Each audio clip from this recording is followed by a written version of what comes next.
कहानी एक छोटे से गांव के एक लड़के दिव्यांश की है। दिव्यांश का सपना था एक दिन वह बड़ा आदमी बनेगा, लेकिन उसके पास ना तो पैसे थे, ना ही किसी तरह की कोई विशेष सहायता। उसके पास था तो बस एक सपना और उसे पूरा करने की उम्मीद। दिव्यांश एक छोटे से घर में अपने माता-पिता के साथ रहता था। उनका जीवन बहुत साधारण था। पिता खेतों में काम करते थे और माँ घर संभालती थी।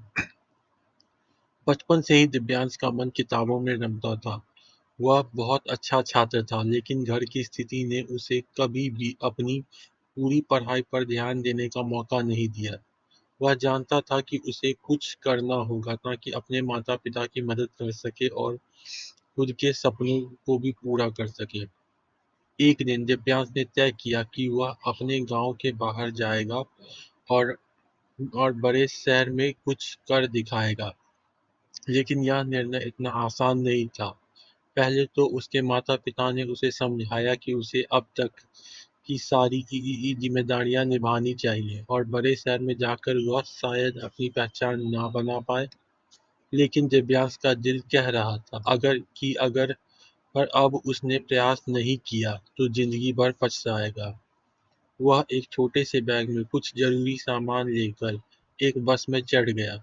उसकी आँखों में डर था, लेकिन साथ ही एक उम्मीद भी जो उसे हर कदम पर आगे बढ़ने के लिए प्रेरित करती थी। शहर में आकर दिव्यांश ने कई काम किए। कभी एक छोटे से होटल में वेटर का काम किया, कभी सड़कों पर घूमकर किताबें बेची। कई बार उसे निराशा हुई और वह सोचने लगा कि क्या उसने सही निर्णय लिया था। लेकिन तभी उसकी मुलाकात एक ऐसे व्यक्ति से हुई जो वो उसे एक अच्छी किताब देने आया। उस व्यक्ति ने दिव्यांश को समझाया कि सफलता केवल मेहनत और लगन से नहीं, बल्कि सही दिशा में प्रयास करने से मिलती है। उसने दिव्यांश को बताया कि जो लोग कभी हार नहीं मानते, वही जीवन में कुछ खास करते हैं।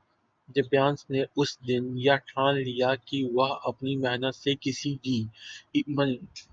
भी परिस्थिति में हार नहीं मानेगा। समय के साथ उसने न केवल अपने ज्ञान की वृद्धि की, बल्कि एक छोटे से बिजनेस की शुरुआत भी की। उसके बाद कुछ ही सालों में दिव्यांश ने एक बड़ा व्यवसाय खड़ा कर लिया। वह न सिर्फ अपने माता-पिता के सपनों को पूरा कर पाया, बल्कि उसने अपने गांव के और बच्चों को भी शिक्षा की ओर प्रोत्साहित किया। आज दिव्यांश अपनी सफलता की कहानी बताता है, तो उसका संदेश केवल यही होता है, सपने सिर्फ देखे नहीं जाते, उसे जीने के लिए हर रोज मेहनत करनी होती है। उसे और उस मेहनत में कभी भी हार नहीं माननी चाहिए। कहाँ से शुरू करूँ, कहाँ तक जाऊँ, यह सवाल अब दिव्यांश के लिए मायने नहीं रखता था। उसने ने साबित कर दिया था कि अगर मन में जुनून हो, तो किसी भी मुश्किल को पार किया जा सकता है।